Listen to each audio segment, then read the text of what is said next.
लगातार मैं आपको मध्य प्रदेश की चुनावी यात्रा की ग्राउंड रिपोर्ट दिखा रहा हूं, लेकिन इस बीच में आज एक खबर जो हाथ लगी वो खबर डराने वाली भी है, हैरान करने वाली भी है।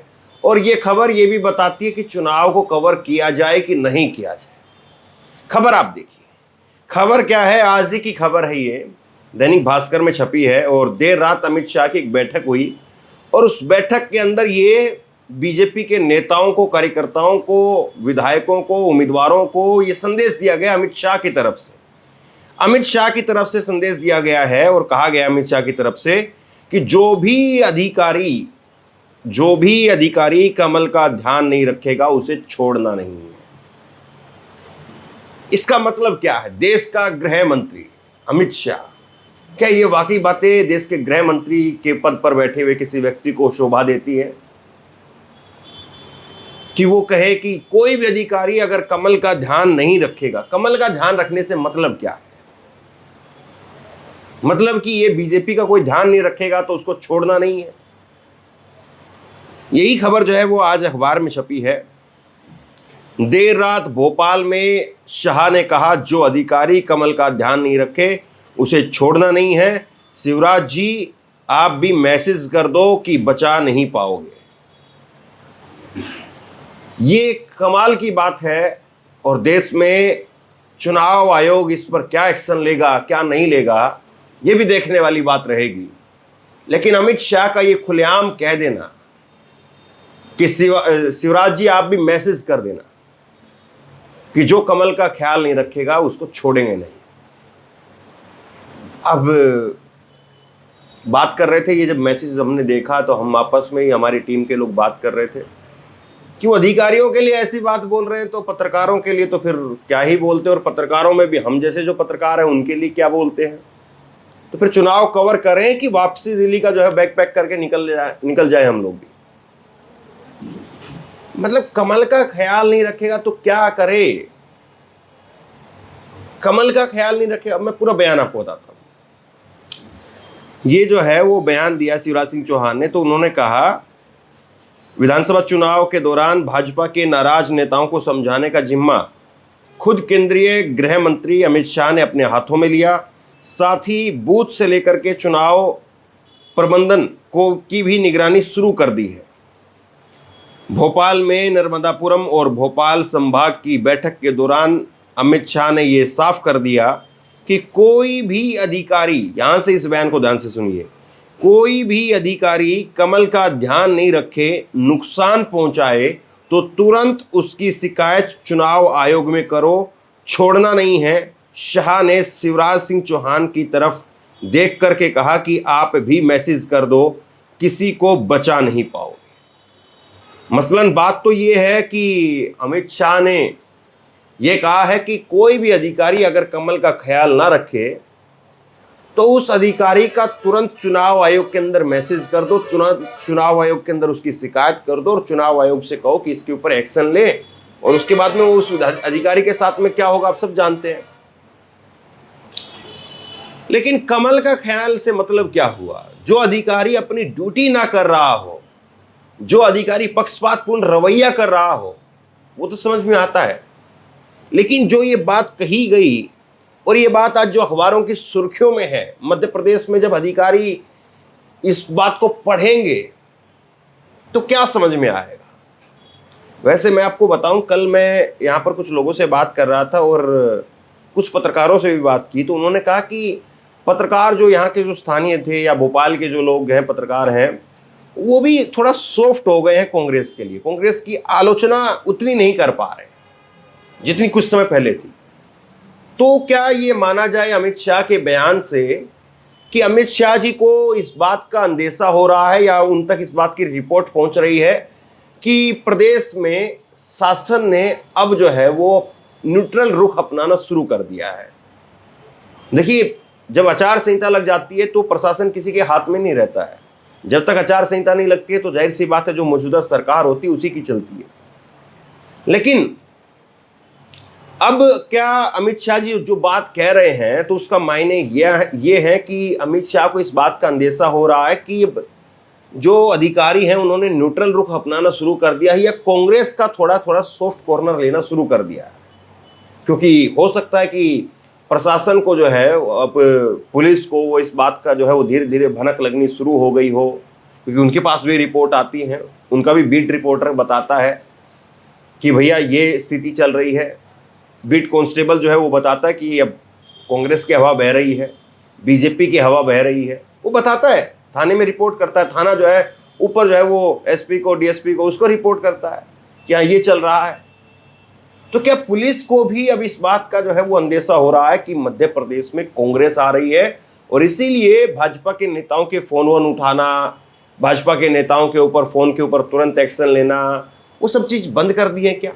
ये तस्वीरें जरा देखिए आप, अमित शाह की बैठक की तस्वीरें हैं। अमित शाह की कल जो है वो बीजेपी के नेताओं के साथ मीटिंग होनी थी, और ये मीटिंग भी करीब 3-4 घंटे बाद में शुरू हुई। रात को 11 बजे के आसपास जो है मीटिंग जो है वो शुरू होती है, और उसके बाद में देर रात तक मीटिंग चलती है। उसके बाद अमित शाह ने इस मीटिंग के अंदर पूछा कि भाई बताओ कितनी सीटों के ऊपर जो है वो कहाँ कहाँ पर क्या स्थिति है, और कितने जो है वो सीटों के ऊपर बागी अब बैठ गए हैं, शांत हो गए हैं, और कितनी सीटों के ऊपर बागी अभी भी खड़े हैं, मैदान में हैं, निर्दलीय उतर चुके हैं, वो बैठ सकते हैं नहीं बैठ सकते, उनसे क्या बात हुई है, इस चीज को लेकर के बैठक हो रही थी। वैसे तो दो बातें ये कही जाती है मध्य प्रदेश के चुनाव को लेकर के कि अमित शाह जी के दो खासम खास, भूपेंद्र यादव चुनाव प्रभारी जो बना करके भेजे हैं, और अश्विनी वैष्णव, उन दोनों को जो अमित शाह जी ने यहां पर भेजा है, तो वही अमित शाह जी की देखरेख में सारा काम कर रहे हैं, और वही अमित शाह जी को ऊपर मैसेज पहुंचाते हैं कि साहब ये चल रहा है, ऐसा चल रहा है, वैसा चल रहा है, ये हो रहा है, वो हो रहा है। और उसके बाद में अमित शाह जो है वो खुद ही चीजों को डील कर रहे हैं, ये बताया जाता है। बहुत ज्यादा जो है वो शिवराज सिंह चौहान के जिम्मे में कुछ है नहीं। शिवराज सिंह चौहान के जिम्मे में ये है कि वो घोषणाएं करते रहें, जो घोषणा वो कर सकते हैं, और उसके साथ साथ उनके जिम्मे में ये है कि वो रैलियां करें, रैलियों में अपना भाषण वगैरह दें। बाकी बताया जाता है कि सीटों का बंटवारा, रैलियां कहां पर किसकी होंगी, वो सब चीजें बारीकी से, बागियों को कैसे जो है वो शांत किया जाए, कैसे संतुष्ट किया जाए, कैसे उनके साथ में हैंडल करना है, कैसे उनको बैठाना है, कहां पर किस तरह से जो है उम्मीदवारों की तैनाती होगी, वो सब कुछ बताया जाता है कि अमित शाह ही सब कुछ मॉनिटर कर रहे हैं। और ये अब जो बैठक हुई है, इस बैठक में तो बहुत कुछ साफ हो गया। अब देखिए इसमें 5 बड़े सवाल हुए हैं। पहले तो ये कि किस सीट पर जीत की कितनी संभावना है, गड़बड़ी कहां है और उसे कैसे सुधार सकते हैं, कोई बागी है या निर्दलीय है तो वह किस दल का है, किस प्रत्याशी को नुकसान पहुंचा रहा है, इसको लेकर के बात हुई है। और सबोटेज करने वाले जो हैं उनको समझाया जा सकता है कि या नहीं समझाया जा सकता है, कोई कैंडिडेट कमजोर पड़ रहा है तो उसे ताकत कैसे दी जा सकती है। खैर ये तो आप मान करके चलिए कि ये तो वो चीज़ें हैं जो बाहर निकल करके आई हैं। बाकी इस तरह की मीटिंग में किस तरह से क्या होता है वो तो आप समझ ही सकते हैं। एक चीज़ मैं आपको और दिखाता हूँ, और वो चीज़ आप देखेंगे तो फिर आपको बहुत हद तक और कुछ चीज़ें हैं जो है वो साफ हो जाएंगी। अब इसको लेकर के जो ये आज जो खबर आई जिस पर हम चर्चा कर रहे हैं, इसको लेकर के कमलनाथ का बयान आया। कमलनाथ ने कहा है कि भारतीय जनता पार्टी का शीर्ष नेतृत्व मध्य प्रदेश में स्वतंत्र और निष्पक्ष चुनाव के लिए बहुत बड़ी बाधा बनता जा रहा है। अधिकारियों को धमकी देना कि अगर उन्होंने भाजपा के चुनाव चिन्ह कमल का ध्यान नहीं रखा तो उसे छोड़ना मत, न सिर्फ आचार संहिता का खुला उल्लंघन है बल्कि अपराध कृत्य भी है। चुनाव प्रक्रिया के बीच में अधिकारियों को डराना धमकाना लोकतंत्र की हत्या करने के बराबर है। मैं मध्य प्रदेश के सभी अधिकारियों कर्मचारियों को आह्वान करता हूं कि उन्हें डरने की जरूरत नहीं है, उन्हें सिर्फ वही कार्य करने चाहिए जो संवैधानिक दृष्टि से उचित है। आप राज्य शासन के कर्मचारी और अधिकारी हैं, ना कि किसी दल विशेष के हैं। मुझे पूरी आशा है अधिकारी कर्मचारी भी पहचानेंगे कि कौन सा राजनीतिक दल लोकतंत्र को मजबूत कर रहा है और कौन सा राजनीतिक दल लोकतंत्र और नागरिकों के अधिकारों को कमजोर कर रहा है। आइए हम सब मिल करके लोकतंत्र की रक्षा करें और लोकतंत्र को मजबूत करें। ये जो है वो बयान दिया है, ये स्टेटमेंट दी है कमलनाथ ने। आपको याद होगा चुनाव में जब आखिरी दौर का जब मतगणना होती है तो उस वक्त में कहा जाता है कि जो डीएम होता है वो डीएम कम से कम जो है 10-15 अगर कहीं पर जो है वो ज़रूरत है 1500 की 2000 की वोटों की तो वो इधर उधर कर देता है। और इसी को लेकर के जो है वो क्या इन अधिकारियों को टाइट किया जा रहा है। और इस तरह के बयान जो मैं आपको बता रहा हूं कि आखिरी में मतगणना के दौर में 1500-2000 वोट इधर उधर कैसे करने हैं या 1500-2000 वोट जो इधर उधर थे उनको मैनेज कैसे करना है, इसको लेकर के अखिलेश यादव ने भी कई बार इस तरह के बयान दिए हैं। राकेश टिकैत ने इस तरह के बयान दिए हैं कि जो वोट डालना है जिस पार्टी को तो वोट डालो और उस वोट में भी ये सोच करके डालो कि 1500-2000 वोट डीएम के नाम के एक्स्ट्रा डालने हैं। ये राकेश टिकैत का बयान रहा यूपी चुनाव के अंदर। हालांकि यूपी चुनाव का नतीजा क्या रहा वो आपने देखा। अब एक तस्वीर और देखिए जरा, ये तस्वीर देखिए, ये फोटो आप देखिए और ये तस्वीर है आज ही की ये, और ये तस्वीर मैंने खुद ही मैंने खींची है। और इसमें क्या है कि साफ तौर पर दिख रहा है कि राम मंदिर के नाम पर कैसे वोट मांगे जा रहे हैं। मतलब अधिकारियों को आप दिशा निर्देश देंगे, अधिकारियों को आप जो है वो कहेंगे कि कमल का ध्यान नहीं रखेंगे तो छोड़ेंगे नहीं, और दूसरा मंदिर के नाम पर कि मंदिर बना दिया है अब सत्ता बनाइए। किस तरह का लोकतंत्र है, कैसे जो है इसको जस्टिफाई करेंगे। और ये पोस्टर को लेकर के जब कांग्रेस की तरफ से शिकायत दर्ज कराएगी कि ये पोस्टर सरासर गलत है, इस पोस्टर के अंदर सीधे तौर पर जो है राम मंदिर है और राम मंदिर के बाद में बीजेपी का चुनाव चिन्ह है, नरेंद्र मोदी की फोटो है और बीजेपी के जो यहां पर उम्मीदवार हैं उनकी फोटो है, और साफ तौर पर लिखा हुआ है कि मंदिर बनाया और अब जो है सरकार बनाई। ये कमाल की बात हो रही है। और इसको लेकर के भाजपा कह रही कि नहीं साहब हम इसको हटाने के लिए तैयार नहीं है, इसको हम नहीं हटाएंगे। अब ये तो एक कहावत है, पता नहीं वो यहां पर लागू होती है या नहीं होती है, कि चोरी और सीना जोरी। मतलब एक तरफ आप जो है वो गलत कर रहे हैं और दूसरी तरफ आप कह रहे हैं कि नहीं हम इसको हटाएंगे भी नहीं। क्या ये सही है? वहां पर तमाम लोगों से मैंने पूछा, आपने चैनल पर देखा होगा, लोग कह रहे हैं कि नहीं साहब ये सरासर गलत है। और ऐसा नहीं कि कोई उसमें दाढ़ी टोपी वाले लोग थे कि मुस्लिम लोग थे जिन्होंने तो मंदिर का विरोध करना ही करना है। एक धारणा बनाई गई जिस तरह से, मुझे नहीं लगता कि वैसे मुसलमानों ने भी जो है वो बहुत बड़े तबके ने कोई विरोध किया होगा। जो विरोध है वो एक अलग वजह है उसकी। वहां पर जो लोग थे तिलकधारी और बाकायदा जो माला वाला और कलावा वगैरह जो पहना हुआ था उन लोगों ने वहां पर, और मैं ऐसे ही जो है बात कर रहा हूं, जितनी भी आपने खबरें देखी होंगी कहीं पर ऐसा नहीं कि किसी कार्यकर्ता को बुला करके किसी नेता को बुला करके बात करता हूं, खड़ा होकर के बोलता हूं, जहां पर बोलता हूं वहीं पर जो है वो 10-20-5 लोग जो है जुट जाते हैं और उसके बाद में वहीं पर अपनी बात शुरू कर देते हैं। फिर उसके बाद में और लोग आते हैं, फिर वहीं पर बात होती है।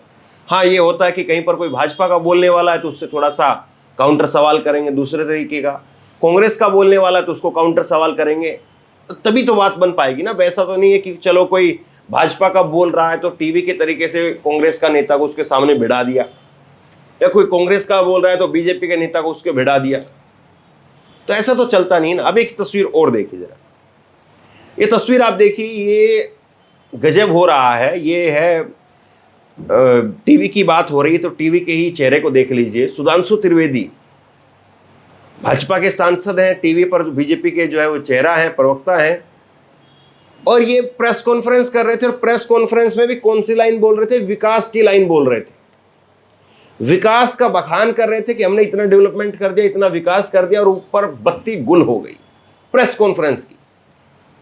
और बताया जा रहा है कि ये भोपाल में मीडिया सेंटर की तस्वीरें हैं। सुनिए जरा एक बार क्या कह रहे हैं। खड़े रहना, मुझे लगता है इसके बाद बहुत साफ हो गया है कि कांग्रेस के पास न विकास के मुद्दे पे बात करने के लिए है, न जन कल्याण के मुद्दे पे बात करने के लिए है, इसलिए वो अपनी पुरानी स्टाइल। ये गजब हालत है। और ऐसे में जो है फिर अगर अधिकारियों को दिशा निर्देश नहीं देंगे तो फिर क्या होगा। मैंने मुरैना में लोगों से बात की, ग्वालियर में लोगों से बात की, और अलग अलग जगह पर लोगों से जाकर के बात की, और इसी तरह से आगे अब हम लोग चलते निकलते चले जाएंगे और वहाँ पर जहाँ पर जो भी लोग बोल रहे हैं वहाँ पर लोगों से बात करते हुए चले जाएंगे। और आप देख रहे होंगे कि लोगों के अंदर बीजेपी बोलने वाले कितने लोग हैं, कांग्रेस बोलने वाले कितने लोग हैं। लोगों का मूड मिजाज जो है वो बता रहा होगा कि इस बार के चुनाव में क्या कुछ होने वाला है, इस बार के चुनाव में 3 तारीख को यहाँ पर क्या तस्वीर उभरने वाली है, किसकी सरकार की तस्वीर उभरने वाली है, तो ये साफ तौर पर आपको पता चल रहा होगा। बहरहाल लगातार हम लोग तो जब तक बोल सकते हैं तब तक बोलते ही रहेंगे। अब अमित शाह क्या कह रहे हैं, कौन क्या कह रहा है, उनका काम है बोलना, वो बोलते रहें। तो बहरहाल आप बताइए अमित शाह के बयान को आप किस तरह से देखते हैं? सही बयान है या वाकई जो है वो ऐसा बयान है जो एक तरह से चुनाव आयोग की जो गाइडलाइन है उनका उल्लंघन करता है? जिस तरह से बीजेपी धर्म के नाम पर यहाँ पर पोस्टर लगवा रही है, मंदिर के नाम पर पोस्टर लगवा रही है, क्या ये सब कुछ बीजेपी को अंदेशा हो रहा है कि शिवराज के नाम पर, शिवराज की स्कीम के नाम पर, शिवराज के विकास के नाम पर, भाजपा के नाम पर नहीं जीत पाएगी और इसीलिए तमाम तरह के टोटके जो है अपनाए जा रहे हैं? बताइए आप क्या सोचते हैं, नीचे कमेंट बॉक्स में लिख करके जरूर बताइए। इस वीडियो को खूब शेयर कीजिए, लोगों तक पहुंचाइए और इसी तरह की तमाम खबरों के लिए ऑनलाइन न्यूज इंडिया को सब्सक्राइब कीजिए। साथ में जो बेल आइकन है घंटी उसको जरूर दबा लीजिए। और आजकल वीडियो पर पता नहीं यूट्यूब की रीच कम हो गई है, कैसे है, रीच बहुत कम है, लोग बहुत कम देख रहे हैं। तो आप लोग थोड़ा वीडियो को देखिए, शेयर कीजिए। जो ग्राउंड रिपोर्ट है खास तौर पर, क्योंकि ग्राउंड रिपोर्ट को ही करने के लिए हम इतनी दूर आए हैं और अगर ग्राउंड रिपोर्ट पर अगर रीच अच्छी नहीं होगी, लोग ज़्यादा नहीं देखेंगे, तो फिर कहीं ना कहीं हमारा भी थोड़ा जो मनोबल है वो कम होता है। इसलिए जो ग्राउंड रिपोर्ट है उनको ज़्यादा आप लोग शेयर करिए ताकि हमें भी हौसला मिले, हमें भी लगे कि हाँ लोग ग्राउंड रिपोर्ट देखना चाहते हैं। वरना अगर स्टूडियो से ही बात करनी है या बैठ करके ही कोई बात आपको समझानी बतानी है तो फिर हम वापस लौट जाते हैं और वहीं से बात करेंगे। आप बताइए क्या कहते हैं। धन्यवाद।